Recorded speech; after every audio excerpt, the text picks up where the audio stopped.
ونسلم على حبيبه الكريم أما بعد. أعوذ بالله من الشيطان الرجيم. بسم الله الرحمن الرحيم. إن الله مع الصابرين. صدق الله العظيم وصدق رسوله النبي الأمين الكريم، ونحن على ذلك لمن الشاهدين والشاكرين، والحمد لله رب العالمين. رونق اسٹیج، علماء ذوی الاحترام، حاضرین باوقار، السلام علیکم ورحمۃ اللہ تعالی وبرکاتہ. وعلیکم السلام ورحمۃ اللہ.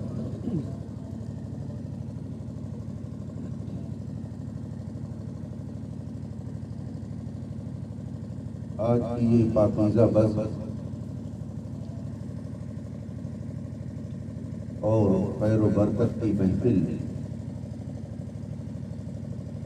جس میں ہم اور آپ شرکت کی سعادت حاصل کیے ہوئے ہیں، دنیا اسی اس پاکیزہ شخصیت کی یاد میں منعقد ہے جس کے ذکر کی خوشبو سے پوری کائنات معطر اور خوشگوار ہے.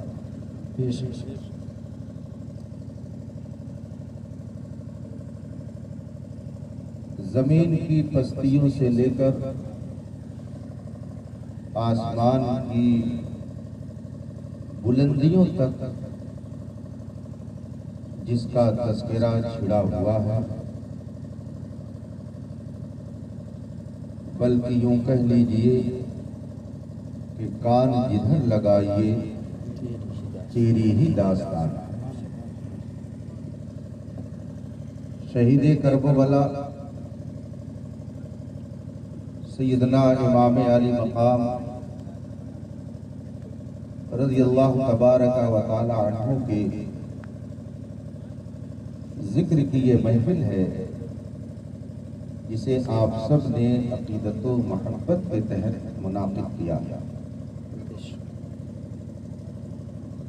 ملکی حالات کے پیش نظر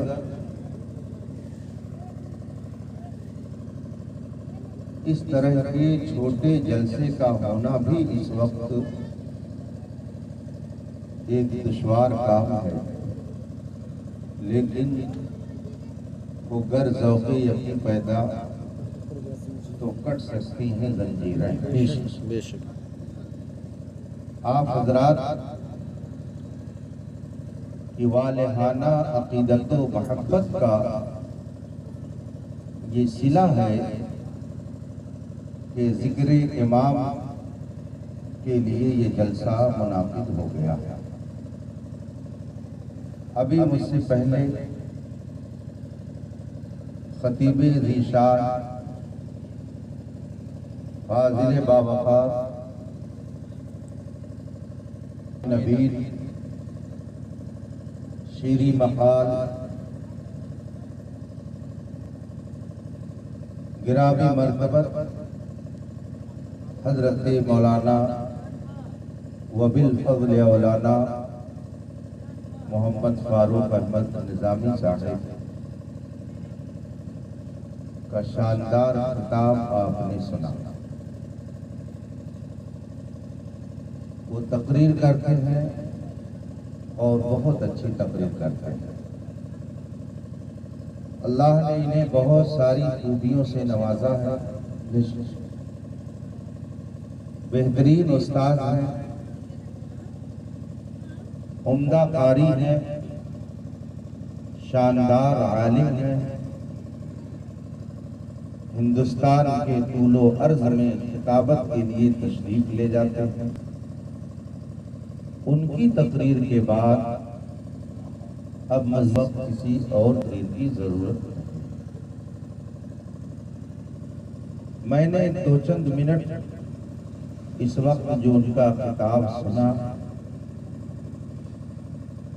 اس سے مجھے یہ اندازہ ہو گیا کہ انہوں نے اتنی قیمتی باتیں آپ کے سامنے رکھی ہوں گی.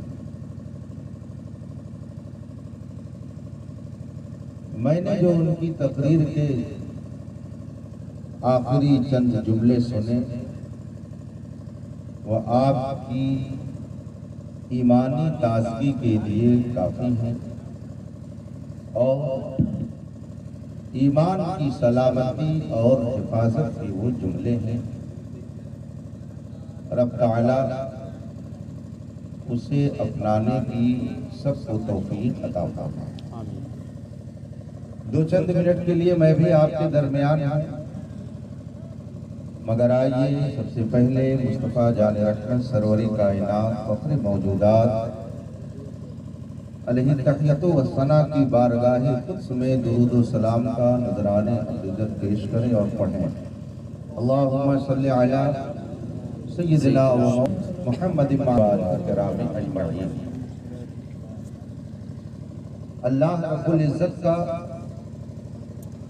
بے پناہ کرم اور اس کا شکر و احسان ہے کہ اس نے ہمیں اور آپ کو آخری پیغمبر سیدنا محمد رسول اللہ صلی اللہ علیہ وسلم کی وفادار امت میں پیدا فرمایا. پاکیزہ کردار اپنانے کی تعلیم رسول پاک کے ذریعہ ہم تک پہنچی. مصطفیٰ جان رحمت سرور کائنات صلی اللہ علیہ وسلم نے اللہ کا ابدی پیغام اسلام کی شکل میں اپنے ننے والوں کو عطا فرمایا، جنہیں ہم صحابہ کرام کے یاد کرتے ہیں.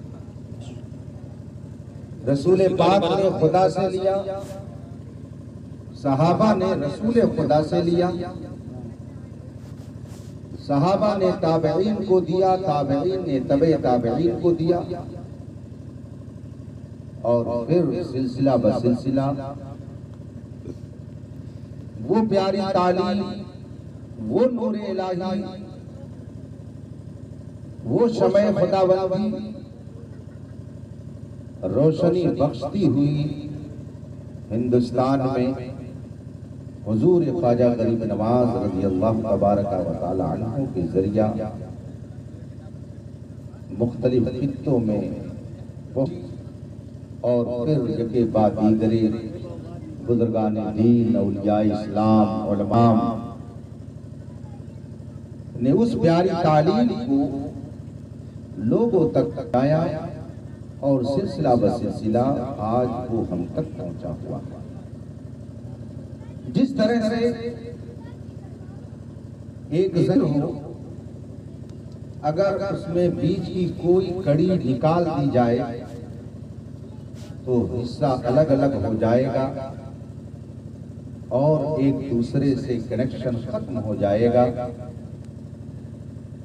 آپ زنجیر کو گھروں میں لگی ہوئی دیکھتے ہیں، اگر اس کے ایک حصے کو پکڑ کر کے آپ ہلائیں تو پوری زنجیر ہلتی ہے، لیکن اگر بیچ سے سلسلہ کاٹ دیا جائے تو ایک طرف کا تو حصہ ہلے گا مگر دوسری طرف کا حصہ نہیں ہلے گا. سمجھانے کے لیے عرض ہے، اسی طرح سے یہ سلسلہ جو اسلام کا رہا ہے، رسول پاک نے صحابہ کو دیا، صحابہ نے تابعین کو، تابعین نے تبع تابعین کو. اگر اس بیچ کی کسی کڑی کا آپ انکار کریں گے اور کوئی کڑی اگر آپ توڑنا چاہیں گے تو آپ ٹوٹ جائیں گے، آپ کا اسلام سے رشتہ ٹوٹ جائے گا. یہی وہ پیاری تعلیم ہے جسے ہندوستان میں سیدنا خواجہ غریب نواز رضی اللہ تبارک و تعالی عنہ نے پھیلایا.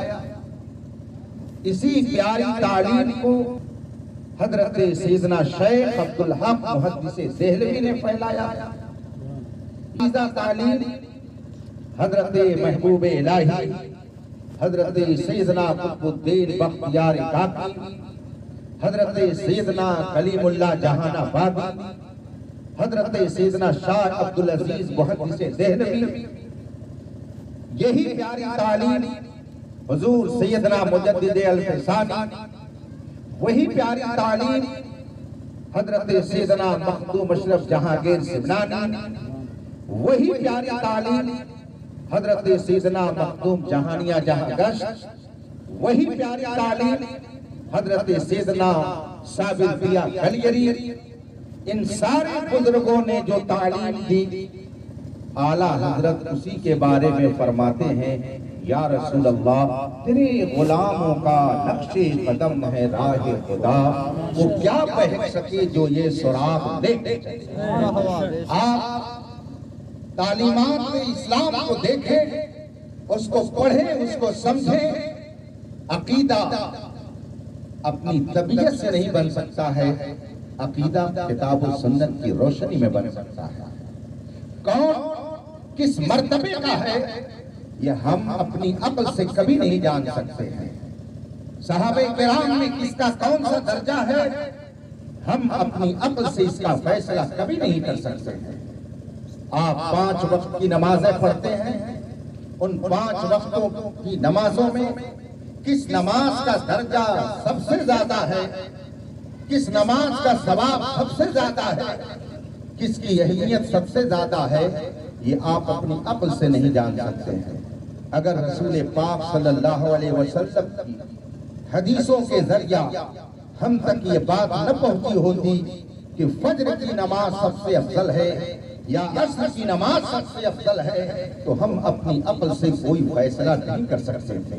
اس کا مطلب یہ ہے کہ اسلام میں کس کا کیا درجہ ہے یہ ہم اپنی طبیعت سے نہیں متعین کر سکتے۔ رسول پاک کی شریعت نے 1400 سال پہلے اس کو متعین فرما دیا۔ قرآن پاک میں اللہ تبارک و تعالیٰ نے ایک موقع پر ارشاد فرمایا، ایک مقام پر قرآن کریم میں ہے کہ میرے رسول پر ایمان لانے والے 2 طرح کے لوگ ہیں۔ میرے رسول کی صحابیت کا شرف پانے والے 2 جماعت میں بٹے ہوئے ہیں، 2 گروپ کے لوگ ہیں۔ پہلا گروپ وہ ہے کہ جنہوں نے فتح مکہ سے پہلے اسلام قبول کیا، اور دوسری جماعت وہ ہے کہ جنہوں نے فتح مکہ کے بعد اسلام قبول کیا۔ یہ دونوں رسول پاک پر ایمان لانے والے لوگ ہیں، اور آگے قرآن فرماتا ہے وَكُلًّا وَعَدَ اللَّهُ الْحُسْنَى، اللہ نے دونوں جماعت سے جنت کا وعدہ کر دیا ہے۔ اب قرآن کی اس آیت کریمہ سے جب رسول پاک کو دیکھ کر کے ایمان لانے والے سارے صحابہ کے لیے جنتی ہونے کا اعلان قرآن کی طرف سے ہو گیا، تو اب کوئی مسلمان کہلا کر کے کسی صحابی کی یا اہل بیت میں سے کسی کی توہین کرتا ہے تو وہ ہم سے نہیں چیلنج کرتا ہے، حقیقت میں وہ قرآن کو چیلنج کر رہا ہے، اور جو قرآن کو چیلنج کرے وہ سب کچھ تو ہو سکتا ہے مگر مسلمان کبھی وہ عقیدہ ہے کہ جو ہم کو رکھنا لازم و ضروری ہے۔ قرآن نے جب یہ فرما دیا کُلًّا وعد اللہ الحسنى، اللہ نے رسول پاک کے سارے صحابہ سے جنتی ہونے کا وعدہ کر لیا، تو آپ کون ہوتے ہیں کسی کو جہنمی کہنے والے؟ لیکن ابھی 1 ہفتہ پہلے میں نے ایک تقریر سنی، ایک صاحب نے میرے پاس بھیجا، حضرت ذرا اس کو سن لیجئے، یہ میرے سگے بھائی ہیں مگر میں بہت پریشان ہوں ان سے، کئی بار سمجھایا لیکن یہ ماننے کے لیے نہیں تیار ہے، ذرا اسے سن لیجئے۔ اب وہ تقریر کر رہے ہیں تو اپنی تقریر میں کہتے کیا ہیں ذرا یہ سنیے۔ وہ کہتے ہیں کہ حضرت آدم سے لے کر حضرت عیسیٰ علیہ السلام تک جتنے نبی دنیا میں تشریف لائے، چونکہ رسول پاک سب سے افضل ہے، سارے نبیوں سے افضل ہے، اور حضرت علی یہ رسول پاک کی جان ہے، تو جس طرح سے سارے نبیوں سے افضل میرے آقا ہے، اسی طریقے سے سارے نبیوں سے افضل حضرت علی بھی ہے۔ اب مجھے بتائیے کیا یہ ایمان پھیلایا جا رہا ہے، ایمان کی بات بتائی جا رہی ہے کہ فضیلت کے رنگ میں لوگوں میں کفر پھیلایا جا رہا ہے؟ سب کے عقیدے کا مسئلہ یہ ہے کہ اگر کسی ایک نبی سے بھی کسی امتی کو افضل کہہ دے تو فوراً وہ اسلام سے باہر ہو جائے گا۔ اگر کوئی یہ کہہ دے حضرت ابوبکر صدیق حضرت عیسیٰ سے افضل ہے تو یہ افضل تو حضرت صدیق اکبر کو کہہ رہا ہے، مگر حقیقت میں وہ ان کو فضیلت نہیں دے رہا ہے بلکہ اپنے کفر پر مہر لگا رہا ہے۔ اس لیے کہ کسی کی فضیلت اور کسی کا درجہ ہم نہیں متعین کر سکتے، مصطفیٰ جان رحمت نے 1400 سال پہلے متعین۔ میں ابھی آ رہا تھا تو حضرت علامہ فاروق صاحب کی تقریر کا ایک جملہ میں نے سنا۔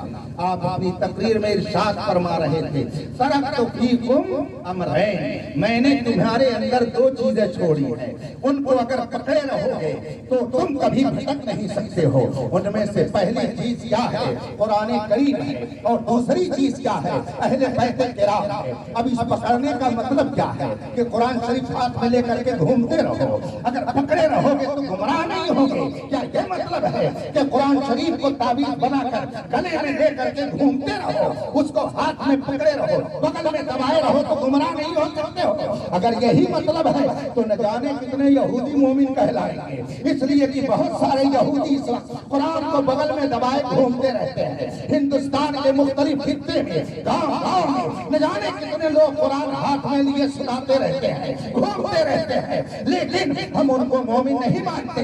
اس کا مطلب ہے کہ قرآن کو پکڑنے کا معنی یہ نہیں ہے کہ قرآن کو گلے میں لٹکا لیا جائے یا گھر میں رکھ دیا جائے یا ہاتھ سے پکڑ لیا جائے یا بغل میں دبا لیا جائے، بلکہ قرآن کو پکڑنے کا مطلب یہ ہے کہ قرآن نے جو تعلیم دی ہے اس پر ایمان لایا جائے، قرآن نے جو تعلیم دی ہے اس کو دل و جان سے تسلیم کیا جائے۔ تو اسی طریقے سے اہل بیت کو پکڑنے کا یہ مطلب نہیں ہے کہ ان کو چوما چاٹی کرتے رہو، ان کے پیر چومتے رہو، ان کی پیٹھ چومتے رہو۔ ان کی مطلب یہ ہے کہ ان اہل بیت نے قرآن کی روشنی میں جو تعلیم دی ہے اس تعلیم پر مضبوطی سے قائم رہو گے تو کبھی نہیں گمراہ ہو سکتے ہو۔ اور اگر تم نے ان دونوں میں سے کسی کو چھوڑا، یعنی ان کی تعلیم کو چھوڑا، تو نہ دنیا میں سرخرو رہ سکتے ہو نہ۔ رفیقان محترم، جب آپ نے اتنی بات جان لی تو اب آگے دو بات اور کہہ کر کے میں اپنی گفتگو ختم کرتا ہوں۔ 1400 سال ہو گئے، اہل بیت کا تذکرہ، شہدائے کرام کا ذکر جمیل گاؤں گاؤں ہوتا ہے، آبادی آبادی ہوتا ہے۔ آخر کیا یہی ایک جنگ ہوئی ہے کہ جس کا تذکرہ گھر گھر کیا جاتا ہے؟ یہی ایک واقعہ ہے کہ جس کا ذکر خوب کیا جاتا ہے؟ اور وہ جنگیں ہوئی ہیں، جنگ بدر ایسی عظیم جنگ ہے کہ جس کا تذکرہ قرآن نے فرمایا ہے، اور قرآن کریم میں شان سے اس کا تذکرہ کیا گیا کہ لفظ بدر کا بھی ذکر قرآن میں ہے۔ وَلَقَدْ نَصْرَكُمُ اللَّهُ بِبَدْرٍ وَأَنْتُمْ أَذِلَّةٌ، رب نے تمہاری مدد کب فرمائی؟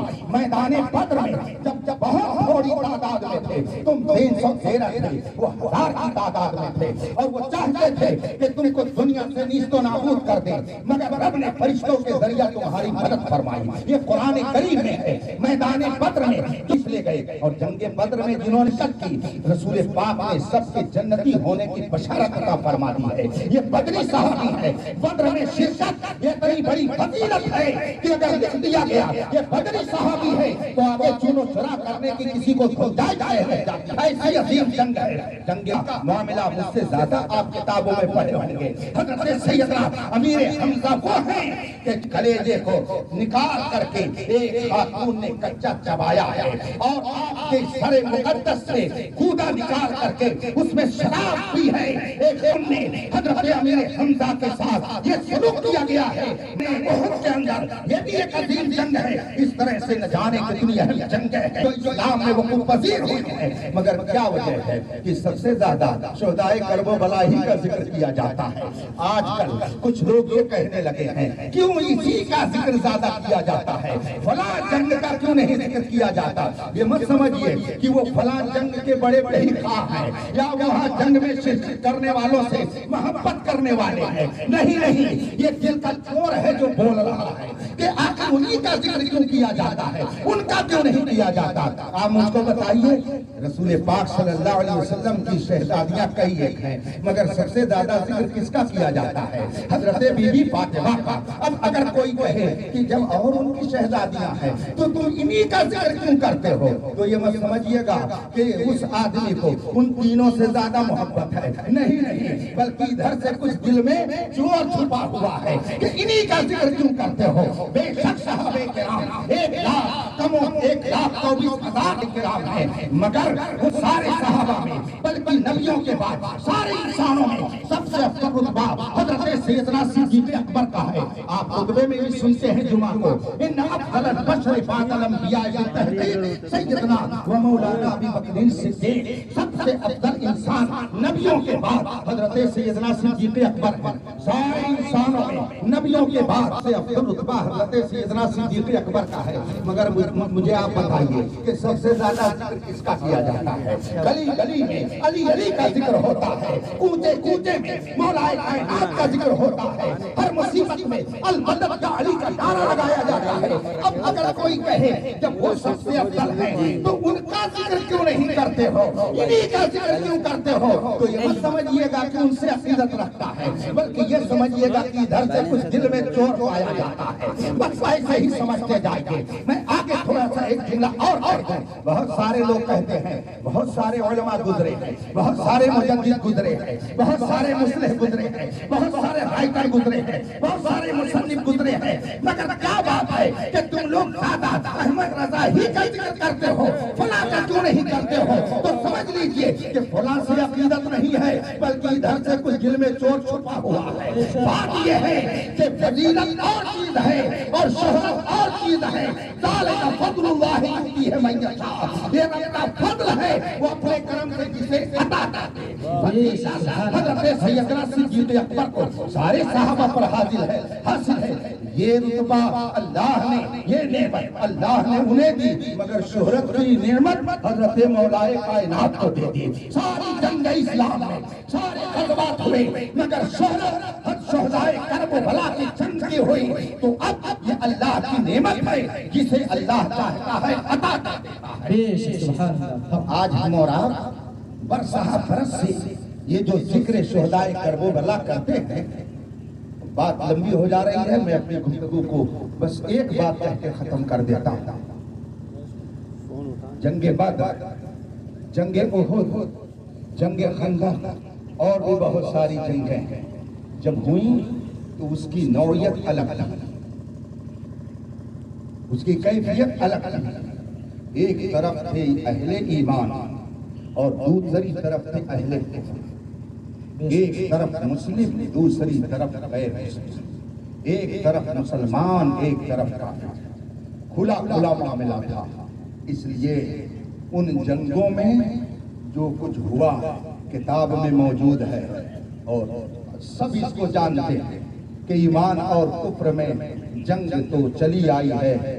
ڈاکٹر اقبال نے کہا ہے، ستیزہ کار رہا ہے ازل سے تائم روز، چراغ مصطفی سے شرار بھولا حبیب. جنگ بدر میں ایک طرف بالکل کھلے ہوئے، ایک دم اندر سے باہر تک مومن اور ایک طرف اندر سے باہر تک غیر مومن تھے. تو وہ جنگیں ایسی ہوئی، وہ غزوات ایسے ہوئے کہ جس میں کسی طرح کا کوئی اشتباہ نہیں، کوئی شبہ نہیں کہ ادھر اپنے ہیں ادھر غیر ہیں. لیکن جو جنگ بدر، جنگیں جو کربلا میں جنگ ہوئی، میدان کربلا میں جو غزوہ ہوا، جو جنگ ہوئی، اس کی نوعیت ان جنگوں سے الگ تھی. ادھر بھی داڑھی ادھر بھی داڑھی، ادھر بھی نماز ادھر بھی نماز، ادھر بھی اللہ والے ادھر بھی کلمہ پڑھنے والے، دونوں طرف بظاہر ایک نظر آ رہے ہیں. تو علماء نے چاہا کہ اس جنگ کا تذکرہ زیادہ کیا جائے تاکہ لوگوں کو شبہ نہ ہونے پائے کہ ہر داڑھی والا حسینی ہوگا، لوگوں کو شبہ نہ ہونے پائے کہ ہر نمازی حسینی ہوگا. حسینی نماز الگ ہے، یزیدی نماز الگ ہے. اور 1400 سال سے جب یہ درس دیا جا رہا ہے کہ اگر یزیدی داڑھی والا ہے تو حسین کے مقابل میں آ کر کے تابعین کے زمانے میں کیوں نہ ہو، وہ قابل تاریخ نہیں ہے. تو اگر کوئی آج یزیدی نظریے کا داڑھی ٹوپی کرتے میں آئے تو اس کو بھی کبھی تم حسینی نہ سمجھ لینا بلکہ اس کو یزیدی ہی سمجھنا اور اس سے ایسے ہی قطع تعلق رکھنا جیسے کہ حسین کے مقابل میں آنے والے یزیدیوں سے قطع تعلق کیا جاتا ہے. بے شک سبحان اللہ. نعرے تکبیر، نعرے رسالت، ذکر شہدائے کربلا، مسلک اعلیٰ حضرت. نعرے تکبیر، نعرے رسالت. یہ بتائیے کیا آپ میں سے کوئی یہ جرات کرے گا کہ ہم یزید کی برائی کریں تو وہ کہے مولانا چپ ہو جائیے؟ کوئی یہ جرات کرے گا؟ سب سمجھ جائیں گے کہ یہ حسینی نہیں ہے. حسینیوں کے بیچ میں آ کر کے کوئی یزید سوا، ورنہ یزید کی ہم برائی کریں وہ کیوں؟ دنیا جانتی ہے کہ یزید برا تھا. دنیا جانتی ہے کہ وہ امام حسین کے مقابلے میں آیا تھا. دنیا جانتی ہے کہ اگرچہ وہ کلمہ پڑھتا تھا مگر سیدنا امام علی مقام رضی اللہ تعالی عنہ کے قتل کی ذمہ داری اس کے گردن پر جاتی ہے. دنیا جانتی ہے. تو اب مجھے بتائیے اگر امام حسین کا قاتل، امام حسین کا دشمن داڑھی میں ہو، ٹوپی میں ہو، جبے میں ہو، ساتھ میں ہو، کلمہ پڑھ رہا ہو، نماز پڑھ رہا ہو، روزہ رکھنے والا ہو، مگر امام حسین کے مقابل میں آ چکا ہو، میدان کربلا میں حسینی خیمے میں نہ رہا ہو، یزیدی خیمے میں رہا ہو، تو اگر ہم اس کو برا کہتے ہیں اور آپ کو برا نہیں لگتا ہے، آپ اس کو سنتے ہیں، تو اگر آج کوئی داڑھی ٹوپی والا رسول پاک کی گستاخی کرتا ہے، اگر علماء برا کہتے ہیں تو آپ کہتے ہیں کہ یہ سب مت کیجیے، اختلاف کی باتیں مت کیجیے، بند کر دیجیے ذکر حسین کو، بند کر دیجیے شہدائے کرام کی یاد محفل منانے کو. اس لیے کہ اگر یزیدیوں کو معاف نہیں کیا جا سکتا تو جو رسول کا گستاخ ہے اسے بھی ہم کبھی معاف نہیں کریں. بہت خوب سبحان اللہ. یہ واقعی کربلا بار بار اسی لیے بیان کیا جاتا ہے کہ دونوں طرف داڑھی، مگر ہر داڑھی قابل احترام نہیں، ہر نمازی قابل احترام. تو اگر امام حسین کا دشمن قابل قبول نہیں تو جو رسول پاک کا دشمن ہے وہ بھی قابل قبول نہیں. چاہے داڑھی میں آئے، چاہے ٹوپی میں آئے، چاہے جبے میں آئے، چاہے صافے میں آئے. بہت سے لوگ کہتے ہیں مولانا صاحب آپ لوگ تو وہابی دیوبندی کر دیتے ہیں، کتنا ہو جاتا ہے. مگر آپ یہ نہیں کہتے ہیں کہ یزیدی تابعین تھے، وہ دور تابعین تھا. حضرت امام علی مقام صحابی ہیں اور صحابی کو جو دیکھے ایمان کی حالت میں وہ تابعی ہے. تو ادھر جو مقابل میں آئے تھے وہ سب صحابی کو دیکھ رہے تھے اور وہ سب غیر مسلم نہیں تھے، سب کلمہ پڑھ رہے تھے. اس میں نہ جانے کتنے تابعی رہے ہوں گے جنہوں نے صحابہ کو دیکھا ہوگا، اور اگر پہلے نہیں دیکھا ہوگا تو جب میدان کربلا میں امام علی مقام کا چہرے زیبا دیکھا، اگر ان کے اندر ایمان رہا ہوگا تو اب وہ تابعی ہو گئے، اس لیے کہ صحابی کو دیکھ کر کے تابعیت کا شرف حاصل کر لیا. مگر آپ ان کی فضیلتوں کا کوئی اعتراف نہیں کرتے ہیں. کئی بار میرے ذہن میں یہ بات آئی کہ جب ان کا دور صحابہ کے دیکھنے کا دور تھا اور ادھر تابعی تھے تو بڑے افضل ہوتے ہیں، ان کو کیوں ہم کچھ کہیں. لیکن اعلیٰ حضرت کے نے ایک شعر میں یہ گدھی سلجھا دی اور یہ الجھن ختم کر دی. اعلیٰ حضرت فرماتے ہیں اے غوث اعظم، اے میرے غوث پاک، اے میرے غوث، آپ کا رتبہ کیا ہے، آپ کا مرتبہ کیا ہے؟ ہزاروں تابعی سے تو فضوتر وہ طبقہ مجملاً فاضل ہے یا غوث. یہ غوث اعظم ہم جو یہ کہتے ہیں کہ تابعی افضل ہوتے ہیں، اس کا مطلب یہ نہیں ہے کہ ہر فرد افضل ہے، بلکہ اجمالاً اس طبقے کو ہم افضل کہتے ہیں. ورنہ ہزاروں تابعی ایسے ہیں. یہ غوث اعظم آپ کا رتبہ ان تابعیوں سے بھی بڑا. یہ گدھی کس نے سلجھائی؟ بریلی کی امام احمد رضا نے سلجھائی ہے. بے شمار باتیں ایسی ہیں کہ جج کو کسی کتاب میں نہ ملی، لیکن جب امام احمد رضا کی کتاب کو پڑھا تو گدھی سلجھ گئی، مشکل حل ہو گئی. اور بے ساختہ زبان نے یہ کہہ دیا وادی رضا کی کوئی امام رضا کا ہے، یہ سلسلے دیکھیے وہ علاقہ رضا کا ہے. اور انہوں نے لکھا ہے بہت علم دین پر جو گئی صدی میں وہ تنہا رضا کا ہے. سبحان اللہ سبحان اللہ. بہت محترم کہ ہم لوگ جو بار بار ذکر شہدائے کرام کرتے ہیں اس میں یہی نکتہ ہے کہ ادھر بھی داڑھی والے تھے، مگر ہر داڑھی والا قابل تعریف اہل بیت کا دشمن داڑھی والا اگر ہو، امام حسین کا قاتل اگر داڑھی میں آئے تو وہ قابل مذمت ہے، ہم اس کی تعریف نہیں کر سکتے ہیں۔ تو جو رسول پاک کی شان میں گستاخی کرے، اللہ کی شان میں گستاخی کرے، ہم اس کو بھی کبھی قبول۔ اس لیے اگر علماء آپ کے سامنے کہیں کہ فلاں ایسا ہے، قادیانی ایسے ہیں، مرزائی ایسے ہیں، دیوبندی ایسے ہیں، وہابی ایسے ہیں، تو آپ کھڑے ہو کر کے بعد میں یہ مت کہیے گا آئے تھے سنی وہابی لگانے۔ نہیں، چمکتا جو نظر آئی وہ سب سونا نہیں ہوتا۔ اگر دنیا میں رہنا ہے تو کچھ پہچان پیدا کر، جس طریقے سے کلمہ کی رٹ لگا کر کے نہ جانے کتنے لوگ رسول پاک کے دشمن ہو رہے ہیں، اسی طریقے سے یاد رکھیے گا نہ جانے کتنے لوگ یا حسین اور یا علی کہہ کر کے اسلام کے دشمن ہو رہے ہیں۔ ظاہر سی بات ہے کہ جو یا علی کہے اور کہے علی نبیوں سے افضل ہے، وہ سب کچھ ہو گیا مگر وہ مسلمان نہیں رہ گیا۔ اس لیے ایسی بات زبان سے نہ نکالیے گا کہ جس سے آپ کا ایمان خود ہی برباد ہو جائے۔ ہر افضل کی افضلیت کو تسلیم کرنا ہے، لیکن بس اسی طرح سے جس طرح رسول پاک نے ہمیں درس دیا ہے۔ حسن و حسین جنتی جوانوں کے سردار ہیں، جسے جنت میں جانے کا خیال ہو وہ ان کو سردار مانے، اور جو جنت میں نہ جانا چاہے وہ یزید کو امیر المومنین کہے۔ آپ کو تعجب نہیں ہونا چاہیے، ہندوستان میں ایک طبقہ ہے جو کہتا ہے کہ یزید امیر المومنین، یزید خلیفۃ المسلمین تھے، حسین کو کیا ضرورت تھی کربلا جانے کی؟ کیوں جا کر کے انہوں نے جنگ کیا؟ یزید برحق خلیفہ تھے۔ اور ایسے لوگ ایسا نہیں کہ آپ کے علاقے میں نہیں ہیں، آپ کے ڈر سے چھپے رہتے ہیں کہ اگر ہم اپنا ظاہر کر دیں گے عقیدہ کہ ہم یزیدی ہیں تو یہ حسینی ہم کو یہاں رہنے نہیں دیں گے، ورنہ کتابوں میں وہی لکھتے ہیں کہ یزید برحق تھا۔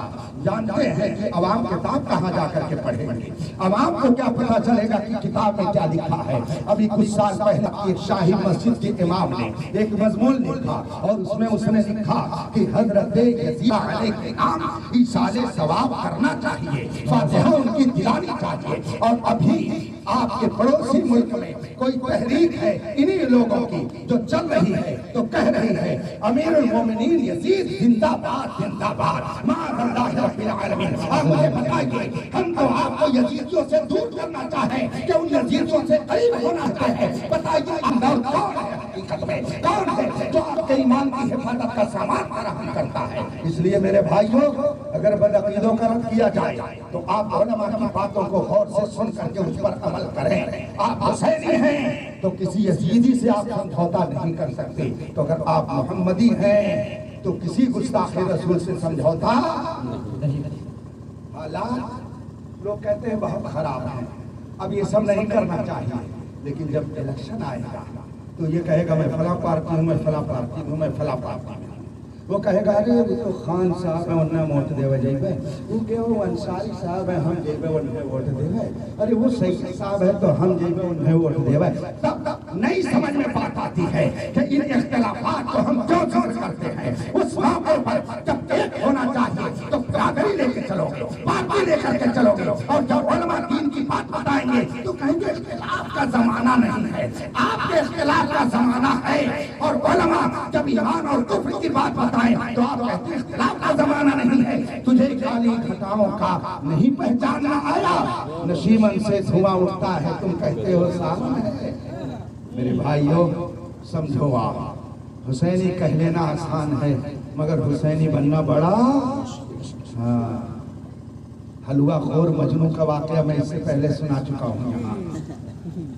حلوہ خور مجنو تو آپ کو 1000 مل جائیں گے، لیکن جب گوشت دینے کی باری آئے گی تو کوئی مجنو میدان میں نظر نہیں آئے گا۔ یہ واقعہ سنا چکا ہوں۔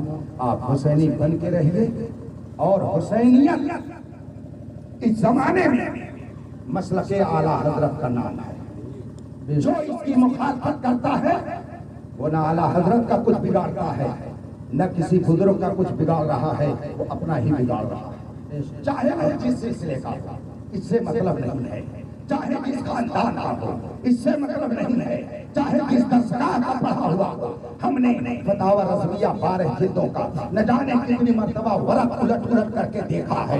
امام احمد رضا وہ تھے کہ جہاں پر خانقاہ کے لوگ بھی سوال کرتے تھے, درسگاہ کے لوگ بھی سوال کرتے تھے, اور کسی ایک خانقاہ کی بات نہیں ہے, جتنی بڑی بڑی خانقاہیں اس زمانے میں تھی, ہر خانقاہ کا کوئی نہ کوئی سوال آپ کو فتاوی رضویہ میں مل جائے گا. مارحلہ مقدسہ ہندوستان کی عظیم خانقاہ ہے, مگر وہاں کے سوالات آپ کو فتاوی رضویہ میں ملیں گے. کچھوچا شریف ہماری ایک عظیم خانقاہ ہے, مگر حضرت سیدنا علی حسین اشرفی میاں رحمت اللہ تعالیٰ علیہ کے نواز سے حضرت سید احمد اشرف صاحب علم حاصل کرنے کے لیے امام احمد رضا کی بارگاہ میں پہنچتے ہیں. حضور محمد سے اعظم ہیں وہاں پہنچتے ہیں. بہار میں, بنگال میں, نہ جانے کتنی خانقاہیں, سب نے سوال امام احمد رضا سے کیا ہے. فتاوی رضویہ میں پڑھ لیجیے اس کو. اس کا مطلب ہے سب کا اعتماد امام احمد رضا پر تھا کہ انہوں نے جو تعلیم دی ہے وہ وہی تعلیم ہے جسے ہم مذہب اہل سنت کہتے ہیں. شاید رہیے گا انشاءاللہ, یہاں بھی سرخرو رہیے گا اور وہاں بھی سرخرو رہیے گا. وآخر دعوانا الحمدللہ رب العالمین. السلام.